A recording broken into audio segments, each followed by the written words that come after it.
각 시대를 대표하는 중요한 특징들이 있습니다. 최근 들어서 가장 많이 뉴스에 나오는 말은 신냉전 시대의 시작일 것입니다.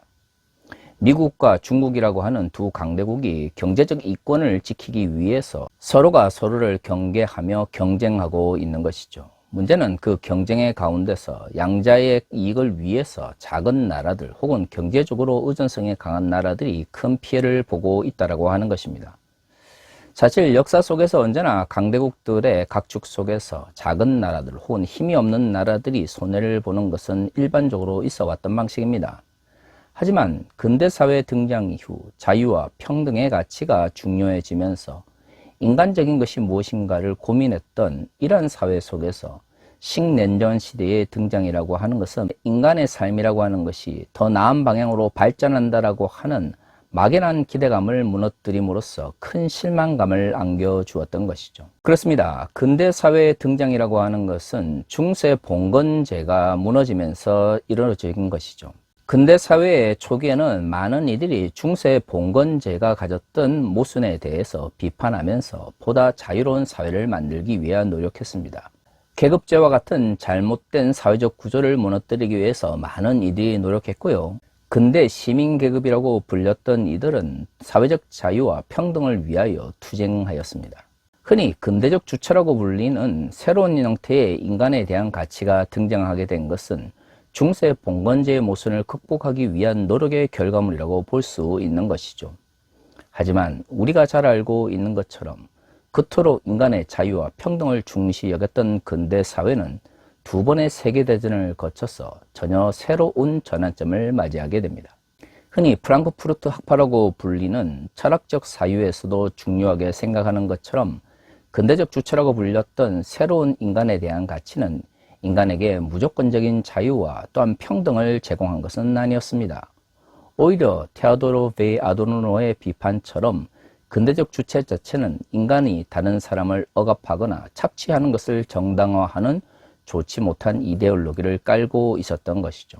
하지만 우리가 생각해 봐야 하는 것은 왜 인간의 자유와 평등을 중시했던 근대적 인간의 가치가 다른 사람을 억압하고 착취하는 정반대의 모습으로 나아가게 되었냐 하는 것이죠. 근대 사회 속에서는 나의 가치를 존중받기 위해서 많은 이들이 노력했습니다. 나의 가치를 존중받는 것만큼 타인의 가치도 존중받을 수 있는 사회가 근대적 사회라고 생각했던 것이죠. 하지만 그런 사회는 사람들의 이상과 이데올로기 속에만 존재했지 실질적으로 나에 대한 존중은 타인에 대한 존중으로 나아가지 못했습니다. 어떻게 보면 두 번에 걸친 세계대전과 나치 혹은 아우슈비츠로 대표되어지는 인간이 인간을 착취하고 억압하는 것이 체계적 차원에서 혹은 사회 체제적 차원에서 이루어졌던 비극은 그러한 현실의 문제와 이데올로기의 한계를 제대로 파악하지 못한 결과물인지도 모릅니다. 하지만 나에 대한 존중이 타인에 대한 존중으로 전환되지 못하는 현상은 단순히 사회적 혹은 역사적 상황 속에서만 발생하는 것은 아닙니다. 기독교와 같은 종교적 영역에서도 나에 대한 사랑이 타인에 대한 사랑이나 혹은 하나님에 대한 사랑으로 전환되지 못하는 경우가 종종 발생하게 되는 것이죠. 사실 기독교의 가치에서 가장 중요한 것은 하나님을 사랑하며 내 이웃을 내 몸처럼 사랑하는 것입니다. 이것은 하나의 거대한 율법이며 기독교의 가치를 구성하는 가장 중요한 것이죠. 하지만 이것은 너무나 당연한 것으로 받아들여지기 때문에 현실 속에서는 실질적으로 이루어지지 않는 경우가 많습니다. 기독교가 말하고 있는 사랑은 세 가지 서로 다른 관계 속에서 형성되는 것입니다. 먼저 이웃에 대한 사랑은 나에 대한 사랑이 전제되어야 합니다. 나를 사랑하지 못하는 사람들은 결코 자기 주변에 있는 사람들을 사랑할 수 없는 것이죠. 그렇기 때문에 기독교의 사랑은 기본적으로 내가 내 자신을 먼저 사랑할 수 있어야 합니다. 심리학적 측면에서 보면 조지 헐버트 미드가 이야기했던 객관적인 나와 주관적인 나 사이에 사랑이 먼저 전제되어야 하는 것이죠. 그러나 그 모든 사랑의 출발점은 하나님에 대한 사랑입니다. 물론 이 관계는 양자적 관계에 있습니다. 먼저 하나님께서 나를 사랑하셨기에 내가 하나님을 사랑하는 것이죠.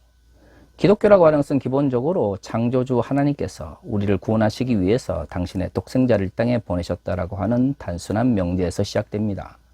결국 기독교는 하나님의 사랑이 모든 것의 출발점인 것이죠. 그 하나님의 사랑은 결국 내가 나를 먼저 사랑할 수 있어야 하는 것이고요.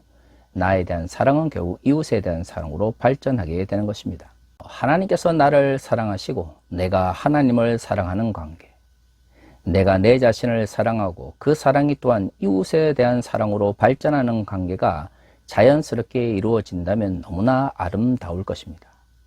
하지만 인간이라고 하는 존재는 그렇게 합리적이거나 항상 정당한 방식으로만 사랑을 표현하는 존재는 아닌 것 같아요. 부조리하게도 인간이라고 하는 존재는 자기 자신을 사랑하는 그 사랑이 타인에 대한 사랑으로 발전하지 못하는 경우도 많고요. 때로는 하나님에 대한 사랑을 그토록 강조하면서도 자신에 대한 사랑으로 인하여 하나님을 도구화하며 하나님에 대한 사랑과 나에 대한 사랑이 전혀 관계가 없는 경우도 많이 발생하게 됩니다. 그래서 그리스도인들은 기독교적 사랑이 어떻게 우리의 현실 속에서 실현될 것인가에 대한 고민을 해야 하는 것이죠. 지난주에 말씀드린 것처럼 우리는 2주 동안 같은 본문을 살펴보고 있습니다. 디모데후서 3장 1절에서 5절까지 말씀은 말세의 때에 어떤 현상이 일어날 것인지를 통해서 바울이 에베소에서 목회를 하던 디모데에게 보내는 권면의 말씀입니다. 말세에 나타나는 현상은 단순히 말세이기 때문에 나타나는 것이 아니라 우리가 살아가는 현실 속에서 일반적으로 존재했던 부정적인 현상들이 말세라고 하는 종말의 시간이 가까울수록 더 심해지고 더 악해진다라고 하는 것을 알 수가 있는 것이죠. 우리가 앞서 살펴본 것처럼 이러한 말세의 때 나타나는 부정적인 현상들은 결국 자신의 이권과 이해관계에 따라서 모든 것을 결정하려는 인간의 왜곡된 욕망이 그 중심에 자리 잡고 있는 것이죠.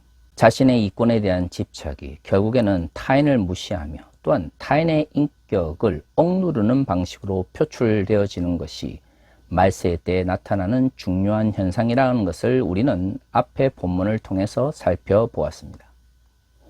오늘 우리가 살펴보게 될 3절 이하부의 말씀들은 이러한 현상들의 연속성 속에 있습니다.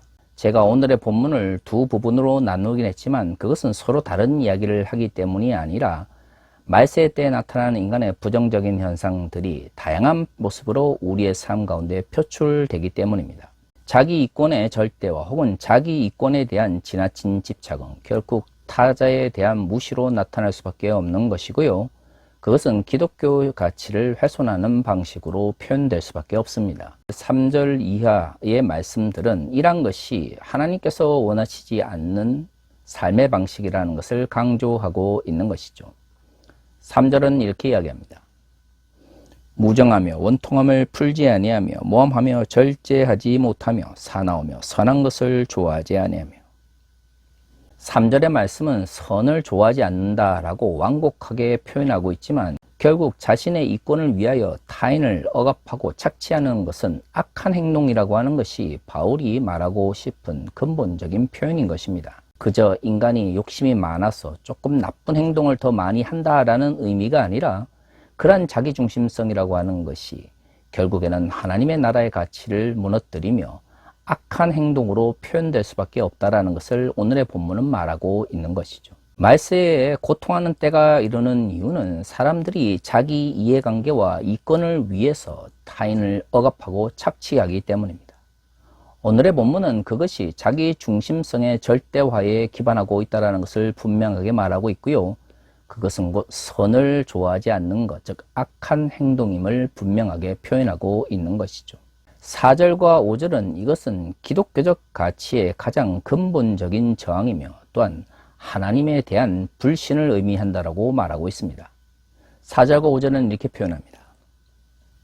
배신하며 조급하며 자만하며 쾌락을 사랑하기를 하나님 사랑하는 것보다 더하며 경건의 모양은 있으나 경건의 능력은 부인하니 이 같은 자들에게서 내가 돌아서라. 그런데 여기서 재밌는 표현은 이러한 하나님을 배신하는 행위를 하는 이들이 믿지 않는 이들이 아니다라고 하는 것입니다. 5절에서 분명히 드러나는 것처럼 쾌락으로 인하여 하나님을 사랑하는 것을 저버린 이들이 어떻든 삶의 모습 속에서는 경건의 모양은 유지하려고 한다라고 하는 것이죠. 만약 그들이 하나님에 대한 인식이 없거나 하나님의 말씀 자체를 모르는 사람들이라면 굳이 경건의 모양을 지키려고 하지 않을 것입니다. 그들은 어떤 형태로든 간에 하나님에 대해서 이해를 하고 있고 하나님의 말씀이 어떤 것을 중요하게 생각하는지에 대해서 일반적인 지식을 가지고 있습니다. 그렇기 때문에 외형적으로는 사람들에게 하나님을 믿는 것처럼, 즉 하나님의 뜻을 따르는 것처럼 보여주고 싶어 하는 것이죠. 문제는 그러한 경건의 모양이 실질적으로 그들의 신앙에 의해서 표출되어지는 것이 아니라 다른 사람의 눈 때문에 어쩔 수 없이 이루어지는 가식적인 행동이라고 하는 것입니다. 경건의 능력이라고 하는 것이 무엇일까요? 물론 다양한 형태의 신비적인 모습들을 생각해 볼 수 있을 것입니다. 하지만 경건이라고 하는 것이 나타났을 때 궁극적으로 사람들에게 가장 유익한 것은 무엇이겠습니까? 그렇죠.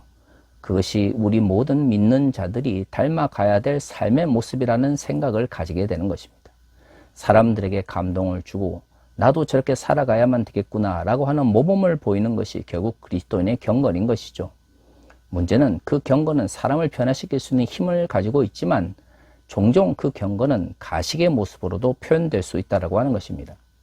경건의 모양은 있지만 경건의 능력을 부인한다고 하는 것은 가식적으로 경건을 표현한다라는 것을 의미하는 것이죠. 그것은 결국 경건한 모습을 통해서 다른 사람들부터 칭찬받고 또한 그것을 통해서 자기 자신이 다른 사람들보다 더 우위에 있다라고 하는 잘못된 욕망을 채우기 위한 것입니다. 바울이 디모데를 향해서 말세에 고통하는 때가 이른다라고 경고한 것은 전혀 예수 그리스도에 대한 인식이 없거나 하나님의 말씀을 알지 못하는 이들이 믿는 이들을 무조건적으로 핍박하기 때문은 아닙니다. 오히려 믿는다라고 말하면서 하나님의 말씀대로 살아가지 않는 이들에 의해서 고통의 때에 하나님의 나라의 가치가 왜곡될 수 있다는 것을 더 강조하고 있는 것이죠. 2절부터 4절에 언급되어 있는 말세의 때에 나타나는 다양한 현상들을 잘 살펴보십시오. 결국에는 자기 자신을 우상화하며 자신의 이권에 집착하는 모습이 핵심입니다. 문제는 그들이 하나님을 사랑하고 하나님의 뜻대로 살아가야 된다라고 주장할지는 모르겠지만 결국에는 자신이 우상화되어지는 현상으로 나타날 수밖에 없다라고 하는 것이죠. 지금까지 한국교회에서 이 본문을 통해서 설교되어질 때 대부분의 경우는 말세 때 믿지 않는 이들이 믿는 사람들을 핍박한다라고 하는 의도로 이 본문이 많이 설교되었습니다. 하지만 말이죠, 오늘 본문에서 진정 마지막 때에 비도덕적이며 비윤리적인 행위를 하는 사람들의 주체는 믿지 않는 사람들이 아닙니다. 대부분 하나님에 대한 인식을 가지고 있고 하나님께서 무엇을 원하시는지 알매도 불구하고 자신의 이권에 대한 집착이나 자기 중심성이 우상화되어서 결국엔 하나님을 도구화하는 사람들을 말하고 있는 것이죠. 종말의 때에 믿는 자들이 고통을 받게 되는 것은 바로 그토록 믿는다라고 주장하면서도 믿는 바대로 살아가지 않는 이들 때문인 것이죠. 사실 21세기 한국 교회에서 가장 하나님의 뜻을 많이 이야기하고 성서에 대한 문자적인 이해를 강조하는 사람들은 누구입니까? 그렇습니다. 기독교 근본주의자들입니다. 그들은 성경에 기록되었던 2000년 전에 어떤 상황 속에서 그것이 기록되었는지 보다 그것이 기록되어 있으니 그것은 하나님의 말씀이고 그것은 오늘날 2000년 후에도 문자 그대로 적용되고 실천되어져야 된다고 말합니다. 하지만 정작 한국의 기독교 근본주의자들은 성경을 문자적으로 이해한다라고 말을 하면서도 문자 그대로 실천하지 않는 모순적인 모습을 보이는 것이죠. 기독교 근본주의는 언제나 문자주의적 성서 해석을 강조하지만 문자주의적 성서 해석은 결국 자의적 성서 해석으로 전락할 수밖에 없습니다. 왜냐하면 성경에 대한 문자적인 이해 중에서 오늘날 현실 속에서 제대로 적용할 수 없는 본문들이 등장할 수밖에 없는 것이죠. 많은 한국의 근본주의 목사님들은 성도들에게 적용되어져야 되는 말씀만 문자적으로 이해를 하지 교회 지도자들에게 적용되어져야 될 말씀들을 문자적으로 이해하는 분들 그렇게 많지 않습니다. 목사에 대한 다양한 바울의 가르침이 있는데요. 그 가운데서는 일반 성도들보다 더 높은 형태의 도덕적 혹은 윤리적 삶의 모습을 요구합니다. 더구나 도움을 필요로 한 이들을 돕고 고통받고 있는 이들과 함께 해야 한다고 하는 것을 굉장히 많이 강조하고 있는데요. 한국의 기독교 근본주의자들은 이것은 제대로 문자적으로 적용하지 않는 경우가 많습니다. 이처럼 한국의 기독교 근본주의는 말로는 그 문자적 해석을 이야기를 하지만 정작 자의적 성서 해석에 빠져 있는 것이죠. 그렇다면 자의적 성서 해석은 어떤 문제를 낳을까요? 그렇습니다. 하나님의 도구화를 촉진하게 되는 것입니다.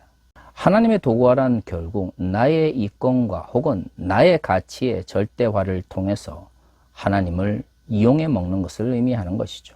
그래서 한국의 기독교 근본주의는 엄밀히 말해서 기독교적 가치의 한 부분이 아니라 불신앙의 표현일 수밖에 없는 것입니다.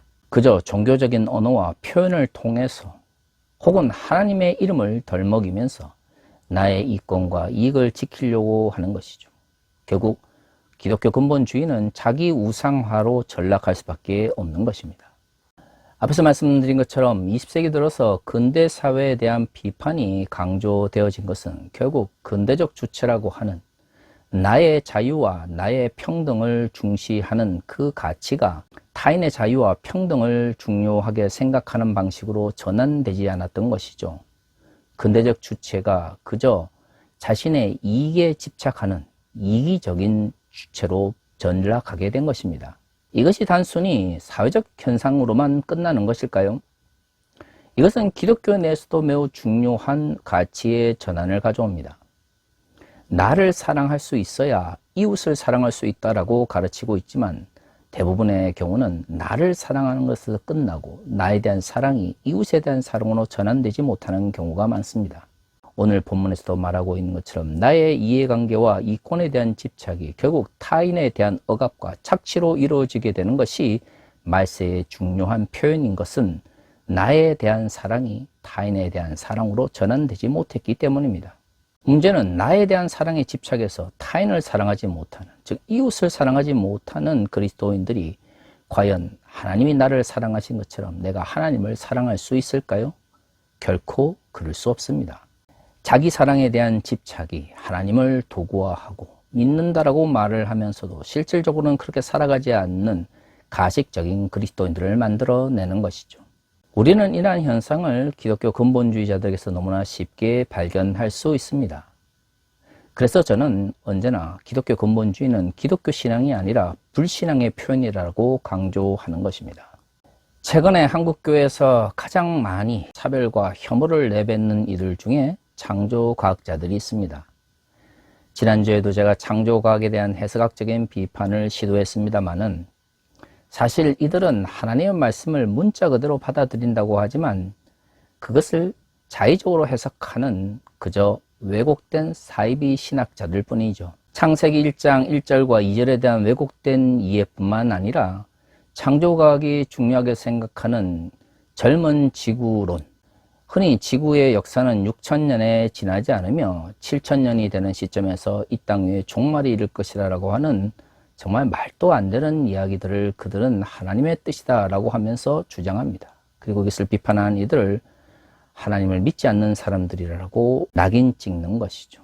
하지만 그들이 그토록 중요하게 생각하는 성경에 기록되어 있는 것에 대한 문자적 이해를 해서 살펴봐도 이러한 주장은 터무니없다라는 것을 알 수가 있는 것이죠. 왜 6천년이라는 시간이 중요하냐면 성경에 기록되어 있는 성경의 인물들의 나이를 합하게 되면 거의 비슷한 연대가 나오기 때문입니다. 그런데요, 그 출발점이 되는 아담의 나이라고 하는 것이 도대체 기준점이 무엇일까요? 성경에 있는 기록을 문자 그대로 받아들인다고 생각을 해봅시다. 하나님께서 이 세상을 만드시고 에덴 동산에 아담과 하와를 두셨죠. 그런데 문제는 아담의 나이라고 하는 것이 하나님께서 창조하시고 에덴 동산에 두신 그때부터의 날짜일까요? 아니면 인간이 타락하고 나서 이후, 즉 이 세상 속에서 시간과 공간의 개념이 본격적으로 들어오고 인간의 나이를 본격적으로 세기 시작하는 그 시점일까요? 성경은 그런 것에 관심이 없습니다. 창세기의 저자는 관심이 없죠. 그 시대 속에서 혹은 그 문화 속에서 아담의 나이를 규정한 것입니다. 문제는 문자 그대로 성경을 이해한다고 하더라도 에덴 동산에서 아담과 하와가 얼마의 시간을 보냈고 창조 이후로 얼마나 많은 시간 동안 에덴 동산에 머물면서 하나님과 교제를 나누었는지 창세기의 저자가 관심이 없음에도 불구하고 그것을 굳이 6천년이라는 시간에 맞추어서 해석하려고 하는 잘못된 해석학적인 방법론이 등장한다고 하는 것입니다. 에덴 동산에서 머물었던 날짜를 우리가 정확하게 알 수 없다면 굳이 젊은 지구론이라고 하는 말도 안 되는 명칭을 통해서 지구의 역사를 6천년으로 규정할 필요가 없죠. 인간이 타락하기 이전까지 인간의 나이나 시간에 대한 개념이 전혀 달랐다고 생각을 한다면 사실 현대과학에서 말하고 있는 지구의 날짜와 성경에서 말하는 지구의 날짜를 문자 그대로 받아들인다고 해서 서로 대립될 이유가 없습니다. 하지만 창조과학은 1950년대부터 본격적으로 등장하기 시작했던 왜곡된 성서 해석학에 기반하고 있기 때문에 그들은 대립적이지 않은 개념들을 대립적이라고 생각하면서 억지로 성경의 모든 기록들을 6천년이라고 하는 시간에 맞추려고 하는 것이죠. 그것은 결국 1920년대부터 미국의 근본주의자들이 받아들이기 시작했던 세대주의적 종말론의 영향인 것이죠. 다시 말해 창조과학은 정말로 현대과학을 통해서 창조를 증명하기 위한 노력이 아니라 세대주의적 종말론의 왜곡된 한 부분이라는 것을 알 수가 있습니다. 그들은 천년왕국 이후에 이루어지게 될 예수 그리스도의 다시 오심과 또한 하나님 나라라고 하는 것이 시간적으로 맞춰져야 되는 것이고 그러기 위해서는 6천년의 시간과 또한 천년왕국의 1000년을 합쳐서 7000년의 인류의 역사라고 하는 왜곡된 가치를 강조해야 하는 것이죠. 사실 성서해석학적 측면에서 보면 창조과학은 말도 안 되는 주장들을 억지로 끼워 맞힌 그저 사이비 주장들일 뿐입니다. 그럼에도 불구하고 오늘 한국교회에서 창조과학이 너무나 당연한 성서해석학인 것처럼 받아들여지고 있는 것이죠. 그만큼 한국의 기독교 근본주의자들은 성서에 대한 이해도, 성서해석학적인 이해도 가지고 있지 않다는 걸 이해합니다. 그럼에도 불구하고 그들은 그것을 비판하는 사람들에게 불이익을 주기 위하여 집단적인 행동에 나서죠. 그것이 바로 자기의 가치를 중요하게 생각하면서 절대화하는 것이죠. 그들은 성경에서 말하고 있는 하나님의 뜻이 무엇인지, 성경의 저자들이 어떤 의미로 그 기록들을 썼는지에 관심이 없습니다. 자신들이 믿는 바, 자신들이 확신하는 바가 더 중요한 것이죠. 그래서 엄밀히 말해 근본주의가 불신앙의 표현인 것처럼 창조과학은 자기 우상화의 한 표현일 뿐입니다. 사랑하는 성도 여러분, 우리 시대의 가장 중요한 것은 무엇입니까? 사랑입니다. 하지만 인간의 사랑은 내가 나를 사랑하는 것만큼 내가 이웃을 사랑할 수 있어야 되고 하나님께서 나를 사랑하신 것만큼 나 역시도 하나님을 사랑할 수 있어야 하는 것이죠. 그래서 기독교적 가치의 출발점은 그 사랑이 우리의 현실 가운데서 어떻게 실현될 것인가를 끊임없이 고민해야 하는 것입니다. 하지만 내가 나를 사랑하는 것이 절대화되고 그것이 사랑의 전부가 되어버리면 그것은 결국 자기 우상화의 도구로 전락하게 되는 것이죠. 종말이란 그러한 자기 우상화가 모든 기독교적 가치를 무너뜨리는 것을 의미합니다. 하나님도 도구화하고요. 자기 우상화를 통해서 타인을 억압하고 착지하는 것을 당연하게 여기는 것이 오늘 본문에서 바울이 말하고 있는 말세의 중요한 징조인 것이죠. 그렇기 때문에 하나님 나라를 위하여 달려가는 사람들이 정말로 고통받는 것은 믿지 않는 사람들의 핍박이 아니라 믿는다라고 말하면서도 하나님의 뜻을 저버리는 가식적인 그리스도인들 때문인 것입니다. 사랑하는 성도 여러분, 우리가 정말로 마지막 때에 싸워야 될 대상은 누구입니까? 하나님 나라를 향하여 달려나간다라고 말하면서 그 가치대로 살아가지 않는 이들, 하나님의 나라의 가치가 중요하다고 말하면서 정작 자기 우상화를 통해서 달려가는 이들이 우리가 정말로 싸워야 되는 사람들입니다. 한국의 기독교 근본주의는 결코 기독교적 가치의 한 부분이 될 수 없습니다. 그것은 불신앙의 표현인 것이고 성서 해석적인 문제에도 불구하고 여전히 말도 안 되는 주장을 펼치고 있는 창조과학자들은 결국 자기 우상화에 빠져 있는 사람들일 뿐이죠. 정말로 하나님의 나라를 이 땅에 실현하기를 원한다면 이러한 잘못과 거짓에 과감하게 맞서 싸워 나갈 수 있어야 합니다. 그것이 우리 시대에 주어진 정말로 하나님 나라를 향하여 달려나가는 그리스도의 제자이자 군사의 소명이자 사명이기 때문입니다. 다 같이 기도하겠습니다.